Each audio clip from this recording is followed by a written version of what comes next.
Aujourd'hui, je vous parle d'une petite histoire parce que je vous ai posté un réel sur la grande chasse aux sorcières. Est-ce que vous connaissez Locuste? Ok, on est en 55 après Jésus-Christ dans la Rome antique et Locuste est une femme sorcière mais qui, elle, pour le coup, connaît très très bien les secrets des plantes mortelles et qui donc les pratique.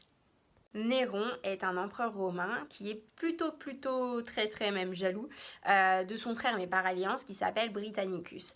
Et en 55, on est à 11 février et ce soir-là, il y a un repas qui est tout simplement organisé avec la famille impériale.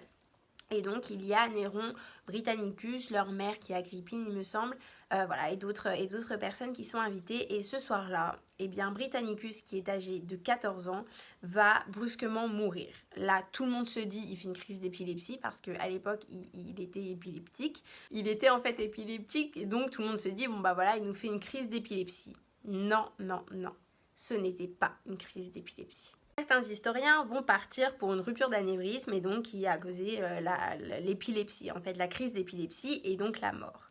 Mais d'autres historiens vont explorer bien sûr d'autres pistes, et bien la piste de l'empoisonnement, puisque Locuste était très très connue, déjà pour faire peur à tout le monde, et surtout pour être une sorcière qui connaît très bien le secret des plantes mortelles, qui les pratique et qui les utilise. Comme tout le monde le sait, Néron était très jaloux de son frère par alliance Britannicus et donc tout simplement il a voulu tuer son frère et il a réussi.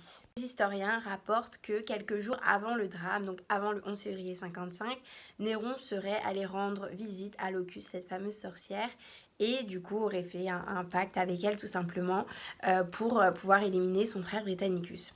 Et donc là, la sorcière Locuste, et bien tout simplement elle s'est mise à concocter des choses pour tester je ne sais quoi, des potions. Et elle s'est entraînée apparemment sur un chevreau qui a mis 5 heures à trépasser. Et pour Néron, c'était beaucoup trop long puisqu'il fallait en fait que ce soit pendant le repas. Donc elle a testé une nouvelle recette, une nouvelle formule avec des plantes et ça a été clairement foudroyant. Donc c'est le breuvage qui a été utilisé lors de ce fameux repas du 11 février 55. Britannicus, lui, était un rival énorme en fait pour Néron, puisque tout simplement Britannicus était le fils du prédécesseur, juste le premier, donc c'était un énorme rival pour lui. Et après la mort du coup de Britannicus, bah, en fait en faisant ça, tout simplement, il avait la voie libre en fait sur le pouvoir, etc. Donc voilà, Britannicus est décédé comme ça. Et en fait, la thèse de l'empoisonnement, elle se vérifie encore après, puisque tout simplement, Titus, alors lui, c'était un ami de Britannicus qui était invité aussi ce soir-là.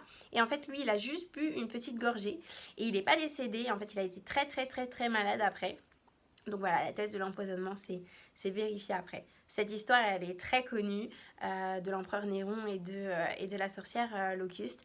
Et tout simplement, c'est une des grandes histoires de l'empoisonnement qui est connue et tout simplement qui est beaucoup rapportée par les historiens. Je vous souhaite une très belle soirée et je vous dis à très bientôt.